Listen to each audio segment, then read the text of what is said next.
अस्सलाम वालेकुम नाज़रीन, voice of Kashmir TV USA के साथ मैं हूँ किरण खान और आए चलते हैं आज की ताज़ा तरीन खबरों की जानिब। अमरीकी शहरी का दस्तखत पर मबनी टैटूज बनवाने का आलमी रिकॉर्ड। अमरीकी रियासत फ्लोरिडा से ताल्लुक़ रखने वाले सोशल मीडिया एंटरटेनर फनकी मटास अपनी पुश्त पर सबसे ज़्यादा दस्तखत पर मबनी टैटूज़ बनाने का आलमी रिकॉर्ड कायम कर दिया। इन दस्तखतों में विलियम स्मिथ और जेरार्ड बटलर जैसी मारूफ शख्सियात के दस्तखत भी शामिल हैं। फनकी का असल नाम जोवान मटास है और वो टैटूज़ आर्टिस्ट के तौर पर काम करते हैं।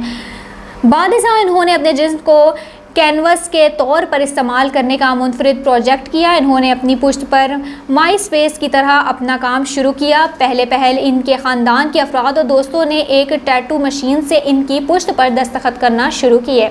बादशाह मटास ने अहम और मारूफ शख्सियात के पास जाकर इनसे भी दस्तखत करने की कोशिश की। इस तरह अब इनकी पुश्त पर 225 टैटूज़ दस्तखत मौजूद हैं, जो एक आलमी रिकॉर्ड है।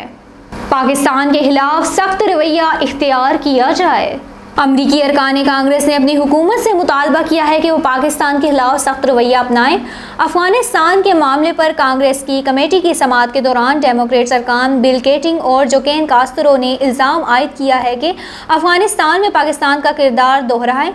इन्होंने काबुल पर तालिबान के कंट्रोल के बाद पाकिस्तानी वज़ीर आज़म इमरान खान के बयानात का भी जिक्र किया।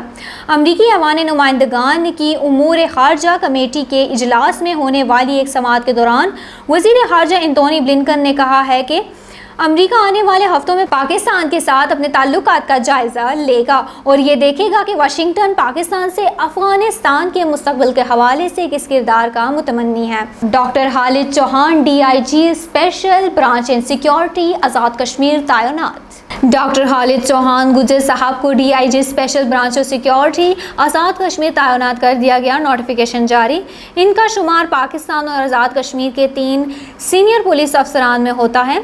चौहान साहब वाहिद पुलिस अफसर हैं जिन्होंने PhD और MSc क्रिमिनोलॉजी कर रखी है। वज़ीर आज़म आज़ाद जम्मू कश्मीर सरदार अब्दुल कयूम खान नियाज़ी का अहम बयान। वज़ीर आज़म आज़ाद जम्मू कश्मीर सरदार अब्दुल कयूम खान नियाज़ी ने कहा है कि मेरिट की बालादस्ती अवलीन तरजीह है। सीज़ फायर लाइन के अवाम को हर मुमकिन सहूलियात देंगे, किसी की ब्लैक मेलिंग में नहीं आएंगे। थर्ड पार्टी से इंतखाबी मंशूर के मुताबिक मुलाजमीन की भर्तियाँ की जाएंगी। नून लीगी हुकूमत में सियासी बुनियादों पर मनपसंद उम्मीदवारान को इजाफी नंबर दिए जाएंगे। हम सियासी मेरिट नहीं देंगे। गुज़श्ता रोज़ तत्तापानी में मीडिया नुमाइंदगान से दौरानी गुफ्तगू वज़ीर आज़म ने कहा है कि वज़ीर आज़म पाकिस्तान इमरान खान के विजन को परवान चढ़ाएंगे। नून लीगी दौर में खिलाफ मेरिट लगाए गए एडहॉक सिफारशी मुलाजमीन के मुतल्लिक पूछे गए सवाल के मुतल्लिक उन्होंने कहा मेरिट की बालादस्ती के लिए मौसर कानून साजी की जाएगी। वज़ीर आज़म ने कहा पास किया गया एडहॉक एक्ट को रिवाइज करके मौसर कानून साजी की जाएगी। एडहॉकिज़म एक ऐसी बीमारी है जो मेरिट को दीमक की तरह चाट रही है। एडहॉकिज़म के खात्मे के लिए PSC और थर्ड पार्टी से तैनातियों को मुमकिन बनाया जाएगा। कश्मीरी पंडितों को अपने घर वापस लौटने में बज़ाहिर कोई दिलचस्पी नहीं। जम्मू कश्मीर इंतज़ामिया ने बिलखुसूस महाजर कश्मीरी पंडितों के अपने घरों को वापस लौटने के लिए गुज़श्ता बरस एक स्कीम का ऐलान किया था। इस स्कीम में लोगों ने बहुत कम दिलचस्पी जाहिर की। सन 80 की दहाई में हज़ारों कश्मीरी पंडितों को हिजरत के लिए मजबूर होना पड़ा था। एक सरकारी ओहदेदार का कहना था कि दिल्ली में सन 1979 से कबल एक अंदाजे के मुताबिक तकरीबन 25,000 गैर रजिस्टर्ड कश्मीरी पंडित ख़ानदान आबाद थे, लेकिन डोमिसाइल सर्टिफिकेट स्कीम के ऐलान के बाद एक साल में सिर्फ 3,000 लोग दरख्वास्त फॉर्म लेने आए और इनमें से भी सिर्फ 806 कुनबों ने दरख्वास्तें जमा कराईं। एक सरकारी अंदाजे के मुताबिक कश्मीरी महाजर और बेघर होने वाले कुनबों की तादाद 50,000 से ज़ायद होगी। इंतज़ामिया का ख्याल है कि इनमें से बेशतर किसी न किसी जगह मुस्तकिल तौर पर आबाद हो चुके हैं और ये ख़ानदान अब कश्मीर वापस नहीं जाना चाहते, और अगर वो डोमिसाइल स्कीम के तहत अपने नाम का इंदराज कराना चाहते हैं तब भी इनका मकसद सिर्फ डोमिसाइल सर्टिफिकेट हासिल करना है। तालिबान की कामयाबी ने कश्मीरी जंगजुओं में उम्मीद पैदा कर दी। بھارتی قیادت افغانستان پر طالبان کے قبضے سے پریشان دکھائی دیتی ہے۔ انہیں خدشہ ہے کہ اس سے بھارت کے زیر انتظام کشمیر میں اکثریت پسندی مزید بڑھے گی۔ لیفٹیننٹ جنرل دیپندر سنگھ، جو شمالی بھارت کے سابق کمانڈر رہ چکے ہیں، ان کا کہنا تھا کہ طالبان کی فتح کے بعد سرحد پار سے اکثریت پسند گروہ یقینی طور پر کشمیر میں اپنے جنگجوؤں کو بھیجیں گے، لیکن جنرل سنگھ کے مطابق ابھی یہ کہنا مشکل ہے کہ کیا ان جنگجوؤں کی وجہ سے سیکیورٹی صورتحال بہت زیادہ متاثر ہوگی یا نہیں۔